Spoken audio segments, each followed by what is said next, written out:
আমাদের সামনে রমাদান একেবারে চলে এসেছে। আমাদের দোরগোড়ায় রমাদান উপস্থিত, আর কয়েকদিন পরে রমাদান মাস শুরু হবে।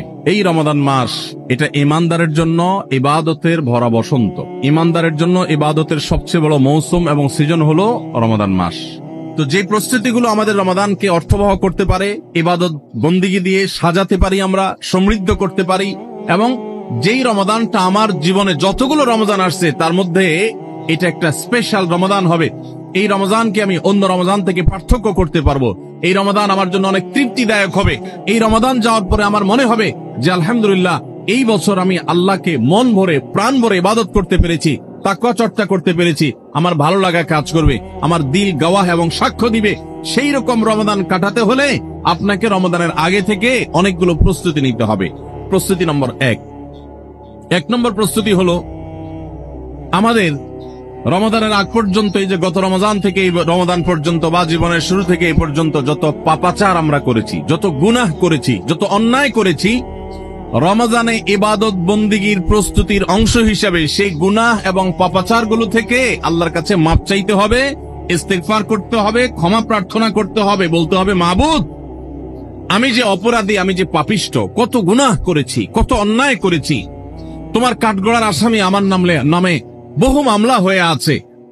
এত অপরাধ করার পর রমাদানে যখন আল্লাহ তাআলা রহমত, বরকত, মাগফিরাত, নাজাত, বহুবিধ কল্যাণ তার বান্দাদেরকে দিবেন, পাপিষ্ঠরা তো সাধারণত আল্লাহর এই রহমতগুলো থেকে বঞ্চিত হয়।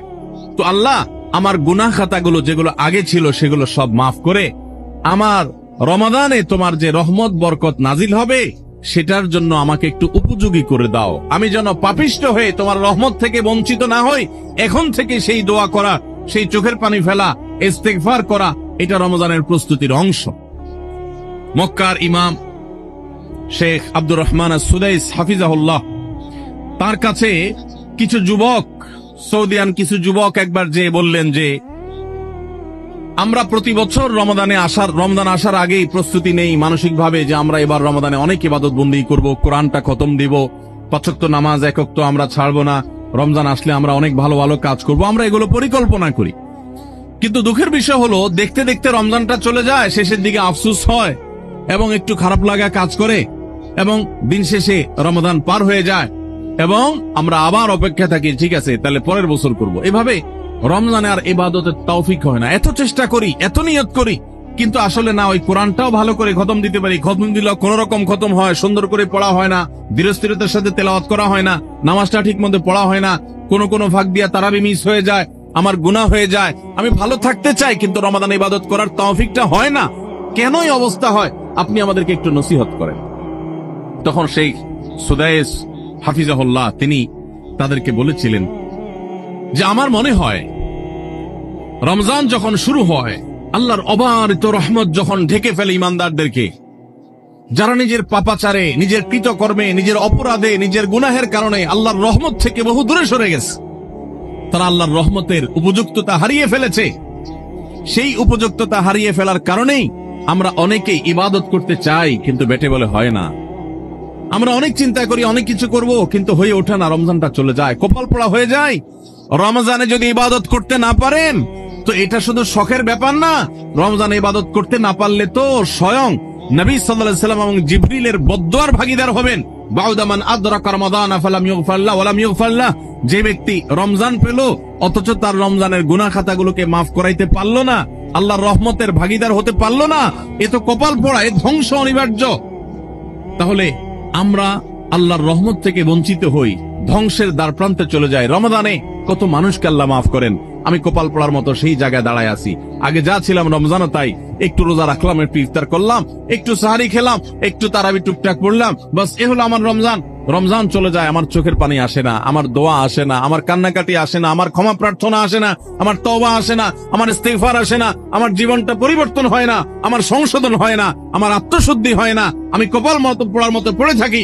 এর অন্যতম প্রধান কারণ হলো যে আমি সারা বছর পাপাচার করে আল্লাহর রহমত থেকে এত দূরে সরে গেছি যে রমাদানের আল্লাহর এই রহমতের উপযুক্ততা আমার হারিয়ে ফেলেছি।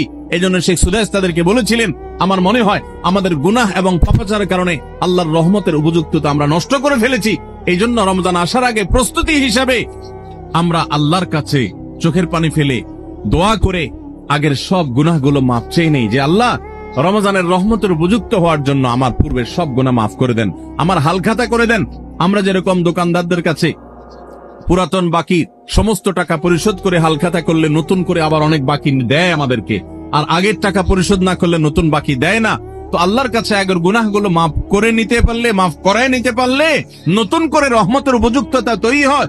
এই জন্য রমজানের প্রস্তুতির অংশ হিসেবে প্রথম প্রস্তুতির কথা বলেছি, আল্লাহর কাছে আসুন, নিজের কৃত পেছনের সমস্ত গুনাহ, সমস্ত খাতা, সমস্ত ভুল, সমস্ত বিচ্যুতি, সমস্ত ত্রুটি, সমস্ত পাপাচার, সমস্ত জুলুম, যত অন্যায় করেছি, চোখের গুনাহ করেছি, মুখের গুনাহ করেছি, মোবাইলে গুনাহ করেছি, ফেসবুক রেডিও মোবাইল করেছি, যত গুনাহ করেছি সমস্ত গুনাহ থেকে আল্লাহর কাছে মাফ চাই এবং দোয়া করি, আল্লাহ তুমি সব গুনাহগুলো মাফ করো, তুমি আহকামুল হাকিমিন, তুমি গফুরুর রহিম, তুমি সবকিছু করতে পারো। রমজান আসছে, প্রতিবারই আমার রমজান দেখতে দেখতে চলে যায়, ইবাদত করতে পারি না, এবার আমি তোমার রহমত পেতে চাই মাবুদ, এই জন্য তুমি আমাকে মাফ করে দাও। এই জন্য প্রথম প্রস্তুতি হলো আল্লাহর কাছে তওবা ইস্তেগফার করে নিজের গুনাহগুলোকে ধুয়ে মুছে পরিষ্কার করে রমজানের জন্য রহমতের অপেক্ষা করা চেষ্টা করব না ইনশাআল্লাহ। আল্লাহ আমাদের সবাইকে, আমরা যারা আছি, যারা শুনছি, আল্লাহ আমাদের সবাইকে আপনি রমাদান আসার আগে আগে আমাদের গুনাহগুলোকে মাফ করে আপনার রহমত থেকে দূরে সরার মতো যে সমস্ত অপরাধ করে বসে আছি, আল্লাহ সেগুলো থেকে আমাদের ফিরে আসার তৌফিক দেন এবং আমাদের গুনাহ খাতাগুলো মাফ করে দেন।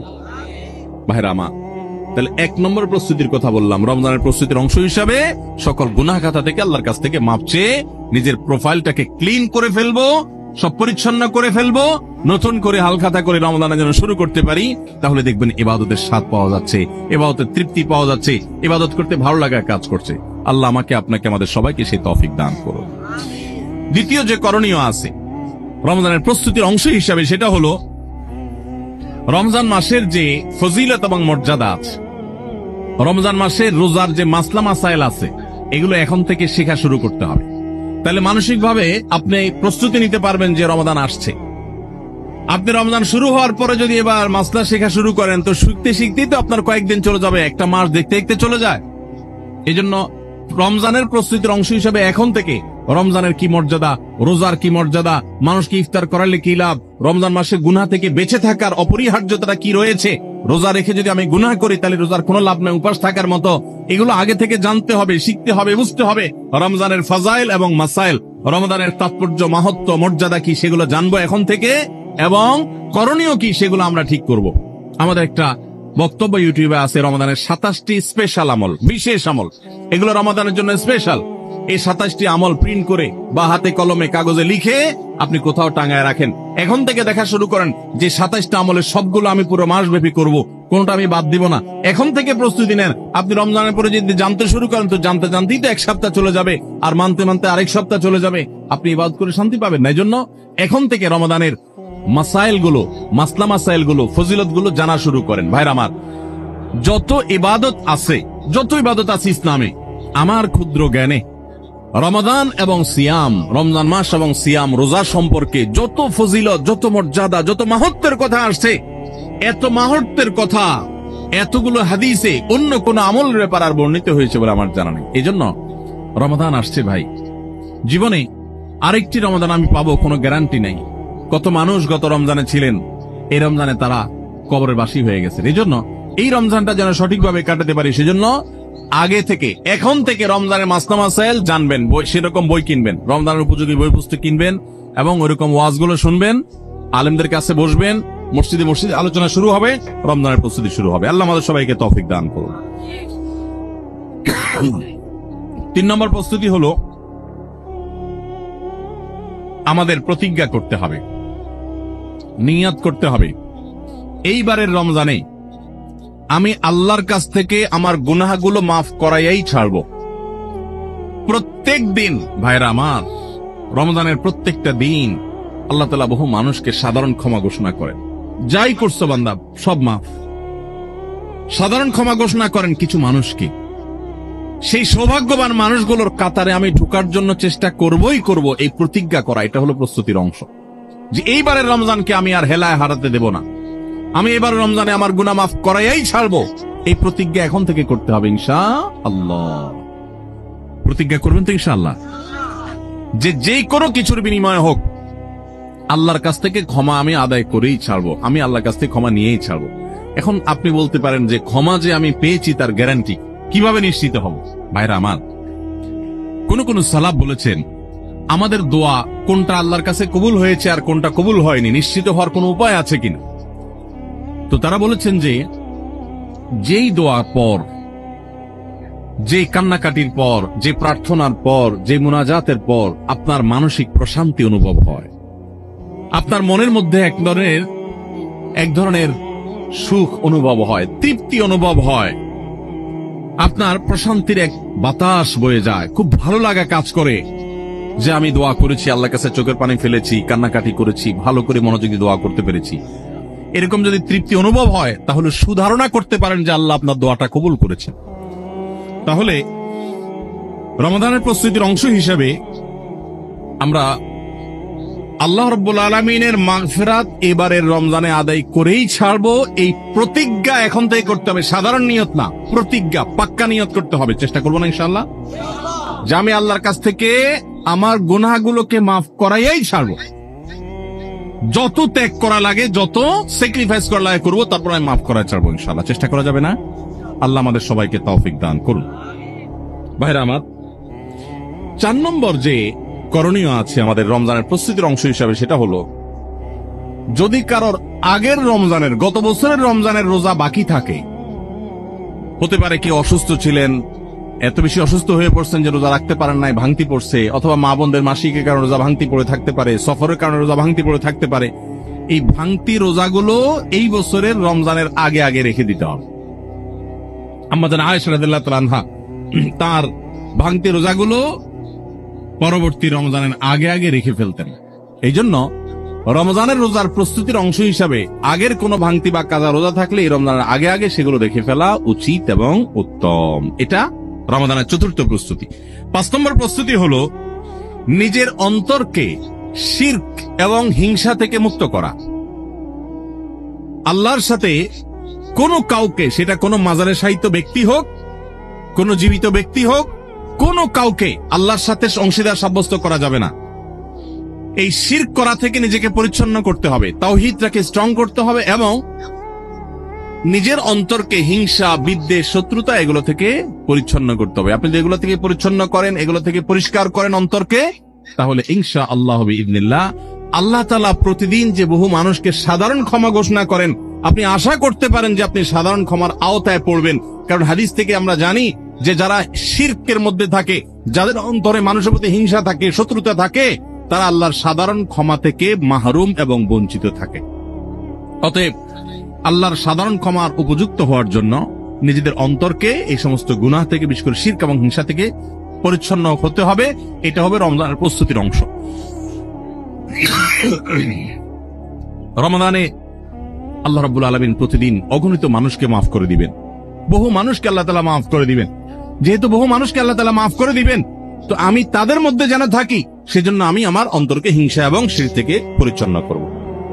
6 নম্বর প্রস্তুতি হলো বিশেষ করে সামাজিক যোগাযোগের মাধ্যম এবং আমাদের মোবাইল ফোনগুলো নিয়ন্ত্রণ করে ফেলতে হবে, যেগুলো আমাদের ইবাদত বন্দেগীর ক্ষেত্রে বড় ধরনের বাধা সৃষ্টি করে। অনেকেই আছি যে সোশ্যাল মিডিয়ার আসক্তিতে আমরা এরকম ভয়াবহ একটা পর্যায়ে, যে আমাদের ইবাদত বন্দেগীর ক্ষেত্রে সবচেয়ে বড় বাধা হলো আমাদের এই ফেসবুকের নেশা, টিকটকের নেশা, ইউটিউবের নেশা, মোবাইলের নেশা, গেমসের নেশা।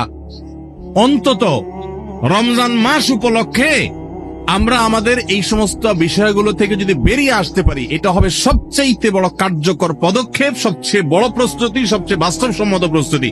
যদি আপনার হিম্মত থাকে, শুনেন, নেক আমল করার জন্য কিছু বুকের বল লাগে, মেরুদণ্ড লাগে, এগুলো সবাই পারে না। এগুলোর জন্য সৎ সাহস লাগে।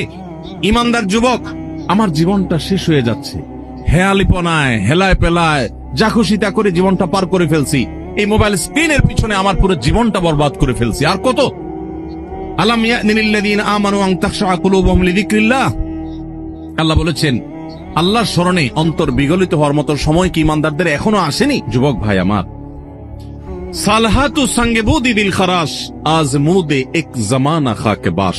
বহু বছর তো পাথর হয়েছিলে, আসুন এই রমাদানটা একটু মাটি হয়ে দেখি, একটু চোখের পানি ফেলে দেখি, একটু কান্নাকাটি করে দেখি।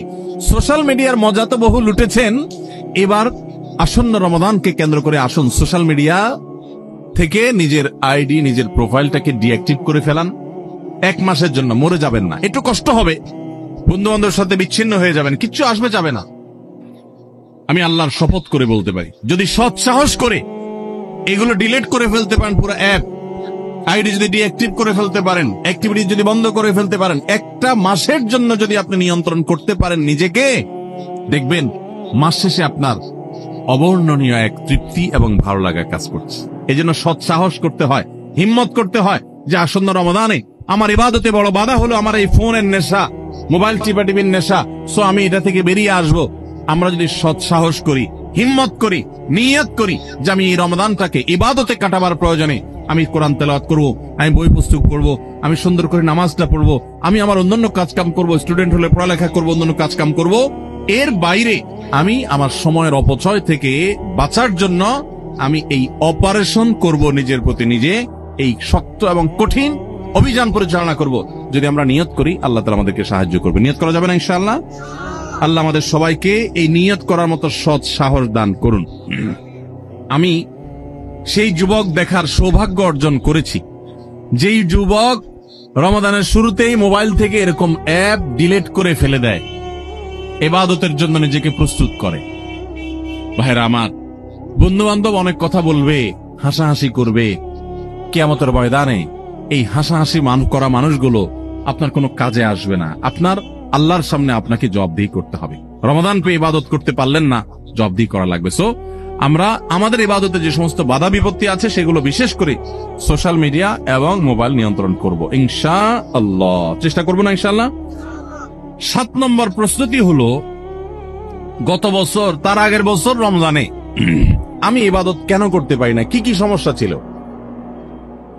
আমার অমুক দোস্তটা, ওর কারণে তারাবিটা পড়া হয় না, কারণ ও ওই টাইমে ফোন দেয়, আড্ডা মারতে বলে, অথবা তমুক কারণে আমার পড়ালেখাটা হয় না, অমুক নেশার কারণে হয় না, কি কারণে হয় না, প্রত্যেকেরটা আলাদা আলাদা। আমার গত রমজানে আমি কোরআনটা পুরো ভালো করে সুন্দর করে খতম দিতে পারি নাই কেন? শুরু তো করছিলাম কিন্তু শেষ করতে পারি নাই কেন? আমার গত রমজানে যে তারাবি কয়েকদিন মিস হয়েছিল, সেটা কেন মিস হয়েছিল? আমার গত রমজানে যে ভালো কাজগুলোর পরিকল্পনা ছিল, সেগুলো কেন হয় নাই? সেই বিষয়গুলো আমাদের চিহ্নিত করতে হবে, খুঁজে বের করতে হবে, বের করে এইবারের রমাদানে যেন সেগুলো রিপিট না হয়, সেগুলো যেন আর পুনরায় দেখা না দেয়, আগে থেকে সিদ্ধান্ত নিতে হবে এবং প্ল্যান করতে হবে যে আমার গত রমজানে কি সমস্যা ছিল, ও শেষের দশকে যে আল্লাহ লাইলাতুল কদর রেখেছেন, ওই দশকটাতে আমার ঈদের কেনাকাটার কারণে আমি এগুলো করতে পারি নাই, তাহলে এবছর ঈদের ঝামেলা আমি আগেই সেরে ফেলবো। আমি বাড়ি যাওয়ার নাম করে যাইতে একদিন, আসতে যাইতে একদিন, পথে একদিন, যাওয়ার পরে আবার শরীরকে ফ্রেশ করতে আরেকদিন, আমার শেষের 27তম রাত, আমার 28তম রাত, শেষের রাতগুলো ইবাদত করতে পারি নাই, মার্কেটে ঘুরছি, শপিং মলে ঘুরছি, আমার জিন্দেগি বরবাদ করছি। তাহলে গত বছর আমার ইবাদতের ক্ষেত্রে যেগুলো বাধা ছিল, যেগুলো কাঁটা ছিল, এই বছর সেগুলোকে আগে থেকে দূর করার পরিকল্পনা করতে হবে। এটা হলো রমজানের প্রস্তুতি। কথা বোঝেন নাই? মা বোনরা ইফতার বানাইতে বানাইতে ইফতারের আগে দোয়া কবুল হয়, মূল্যবান সময়টা নষ্ট করে ফেলছেন, পারেন নাই। তো এই বছর পরিকল্পনা করেন যে আগে থেকে যেই জিনিসগুলো তৈরি করে রাখা সম্ভব, যতটুকু গোছায় রাখা সম্ভব সেগুলো গোছায় রাখবো। আর পরিবারের সদস্যদেরকে নিয়ে বসেন, এবার আমরা সবাই একটু ভালো করে ইবাদত করতে চাই, হেয়ালিপনা করতে চাই না। আমরা রমাদান খেয়ে পরে কাটানোর জন্য আল্লাহ দেন না, ইবাদতের জন্য দিয়েছেন। এই রমাদানের মূল্য এত বেশি যে এই রমাদান চলে যাচ্ছে, আমরা বেশিরভাগ মানুষ উপলব্ধি করতে পারছি না, অথচ এই একটা রমাদান আমার গোটা জীবনকে পরিবর্তন করার জন্য যথেষ্ট। আপনারা জানেন জান্নাতের একটা স্পেশাল গেট আছে, নাম হলো রাইয়ান। এই রাইয়ান নামক গেট দিয়ে আল্লাহ রাব্বুল আলামিন শুধুমাত্র রোজাদারদেরকে প্রবেশ করার সুযোগ দিবেন, যারা রমাদান ইবাদত বন্দেগী করেছে, আল্লাহর নাফরমানি থেকে বেঁচে থেকেছে, তাকওয়ার জীবন অবলম্বন করেছে। আল্লাহ তাদের মর্যাদা দিবেন ওই স্পেশাল গেট দিয়ে প্রবেশ করে। এই জন্য জাহান্নাম থেকে বাঁচার জন্য, জান্নাত লাভের জন্য পরিবারের সদস্যদেরকে নিয়ে বসেন যে আমাদের এইবারের রমজানে আমরা ইবাদত করব। আমাদের গত রমজানে ইবাদত কেন হয় নাই? কারণ ইফতারিতে আমাদের 10 আইটেম না হলে হয় না। এবার আমরা আইটেম কমাই, আমরা একটু খাবার পরিমাণ কমাই, যেই খাবার খেতে আমাদের ঝামেলা হইতো আমরা করব না। যদি কোনো মহিলার ইফতারের প্রস্তুতি ইবাদত না হয়, সাহারির সময় তার ঝামেলা তৈরি হয়, তাহলে এগুলো আগে ভাগে প্ল্যান করতে হবে, কিভাবে কমানো যায় ঝামেলাগুলো, হয় পরে করব, নয় আগে করব, নয় পরিবারের সদস্যদের সাহায্য নিব, নাহলে আইটেম কমাবো, কিভাবে হতে পারে প্ল্যান প্রোগ্রাম করতে হবে। বেড়াবেড়ি, দাওয়াত খাই, ইফতার পার্টি, সাহারি পার্টি, এগুলা করতে গিয়ে আমার ইবাদত হয় নাই, সো আমি এবছর সেগুলো করব না। এজন্য গত বছরের সমস্যাগুলো চিহ্নিত করে সেগুলো থেকে এবার দূরে থাকার চেষ্টা করতে হবে। এটা হলো 7 নম্বর প্রস্তুতি। 8 নম্বর প্রস্তুতি হলো রমাদানের যে আমলগুলো আছে, রমজানের ওই যে বললাম 27টা স্পেশাল আমল আছে হাদিসের আলোকে, 27টা। রমজানের সবচেয়ে বড় আমল কি ভাই? রমজান মাসের সবচেয়ে বড় আমল কোনটা? সবচেয়ে বড় আমল হলো রোজা রাখা। রোজা রাখার চেয়ে বড় কোন আমল আছে? রমজানের দ্বিতীয় আমল হলো রাতে তারাবি পড়া। তৃতীয় আমল হলো কোরআনে কারীমের তেলাওয়াত করা। আল্লাহর কাছে দোয়া করা আরেকটা আমল। উমরার তৌফিক থাকলে উমরা করা আরেকটা আমল। নবী সাল্লাল্লাহু আলাইহি ওয়াসাল্লাম রোজার আগে প্রচুর মিসওয়াক করতেন, সেটা আরেকটা আমল। শেষ দশকে ইতিকাফ করা, সেটা আরেকটা আমল। শেষ দশকের বেজর রাতগুলোতে ইবাদতের চেষ্টা করা, সেটা আরেকটা আমল। লাইলাতুল কদর পাওয়ার চেষ্টা করা আরেকটা আমল। লাইলাতুল কদর পেয়ে গেলে আল্লাহুম্মা ইন্নাকা আফুউন তুহিব্বুল আফওয়া ফা'ফু আন্নী পড়া আরেকটা আমল। এই রকম 27টি আমল স্পেশাল আছে রমাদানের জন্য, যেগুলো কোরআন এবং হাদিস থেকে প্রমাণিত। তাহলে সেই আমলগুলোকে এখন থেকে টুকটাক করা শুরু করার চেষ্টা করা। একটু নফল রোজা রাখেন, তাহলে রমজানে যে রোজা রাখবেন ওটা সহজ হবে। এখন থেকে রোজা রাখার অভ্যাস করেন। নবী সাল্লাল্লাহু আলাইহি ওয়াসাল্লাম মাসে বিশেষ রোজা রাখতেন। আপনি এখন থেকে দান সাদাকার অভ্যাস শুরু করে দেন, প্ল্যান পরিকল্পনা শুরু করে দেন। এইটা হবে রমজানের প্রস্তুতি, যে রমজানে যে আমলগুলো করবেন এখন থেকে সেগুলো শুরু করে দেন। ওই যে বললাম, দান ও গাড়ি 100 মাইল স্পিডে চলতে পারে না, আগে 20 মাইল স্পিডে চলেন, শুরু করে দেন। এরপর চাঁদ উঠলে, রমজান শুরু হয়ে গেলে আপনি 100 মাইল স্পিডে যেতে পারবেন। চেষ্টা করবেন না ইনশাআল্লাহ?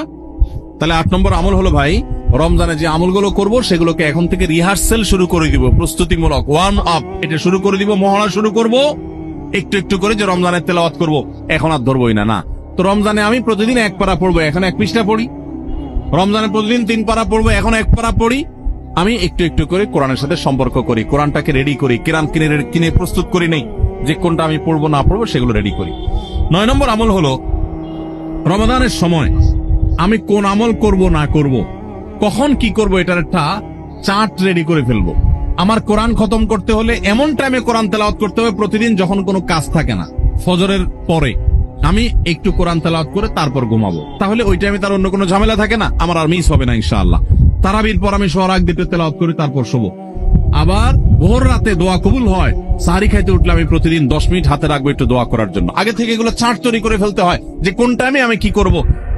আমার প্রত্যেকটা বিষয়কে যদি এখন শিডিউলের মধ্যে নিয়ে আসতে পারি, ইনশাআল্লাহ রমাদানের যথাযথ প্রস্তুতি গ্রহণ করা হবে এবং দেখবেন আপনার রমাদানে অনেক অর্জন করার সুযোগ আপনি লাভ করেছেন। তাহলে 9 নম্বর প্রস্তুতি হলো চার্ট করা, শিডিউল করে ফেলা, পুরো রমজান মাস কিভাবে কাটাবেন তার সারাদিন সকাল থেকে রাত পর্যন্ত একেবারে পুরো শিডিউল। 10 নম্বর হলো শাবান মাসের শেষ দিনে 29শে শাবান পশ্চিম আকাশে চাঁদ দেখবেন, এটাও রমজানের প্রস্তুতির অংশ।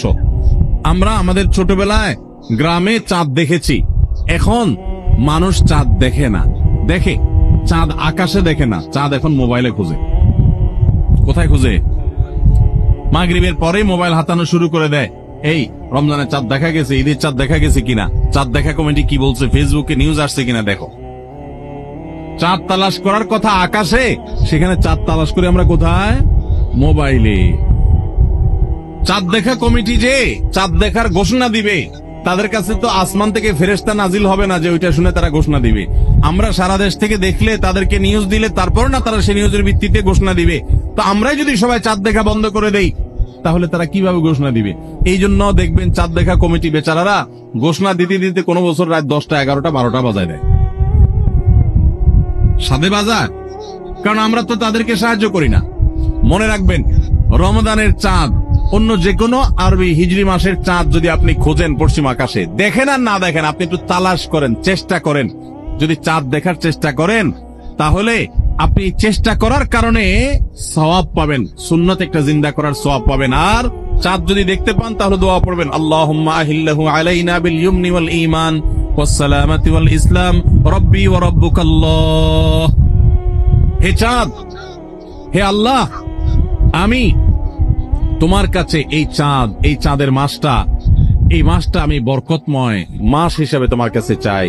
ঈমানের সাথে যেন থাকতে পারি, শান্তি নিরাপত্তার সাথে থাকতে পারি, ইসলামের সাথে থাকতে পারি। এরপর চাঁদকে লক্ষ্য করে বলা, হে চাঁদ, তোমার এবং আমার সৃষ্টিকর্তা এক আল্লাহ, তোমারও রব আল্লাহ, আমারও সৃষ্টিকর্তা আল্লাহ। তো এই দোয়া পড়া সুন্নাত। যদি চাঁদ দেখতে পান দোয়া পড়বেন, আর না দেখতে পারলে চেষ্টাটা করবেন, তাও সওয়াব পাবেন। এই জন্য শাবানের 29 তারিখে পশ্চিম আকাশে চাঁদ তালাশ করবো তো ইনশাআল্লাহ। এগুলো এখন বিদায় হয়ে গেছে, চাঁদ তালাশ করা। চাঁদ তালাশ করা একটা বিলুপ্ত সুন্নাহ। এই সুন্নাহ জিন্দা করার চেষ্টা করবেন। রাস্তায় বের হয়ে পশ্চিম আকাশে তাকাবেন, তাহলে এটা হবে রমজানের প্রস্তুতির একটি বিষয়। 10 নম্বর প্রস্তুতি হলো শাবান মাসে চাঁদ দেখা। আর 11 নম্বর এবং সর্বশেষ প্রস্তুতি হলো আল্লাহর কাছে ইবাদতের জন্য দোয়া করতে হয়। আমাদের পরিকল্পনা আমরা করতে পারি, কিন্তু তৌফিক তো আসলে আল্লাহ দিবেন।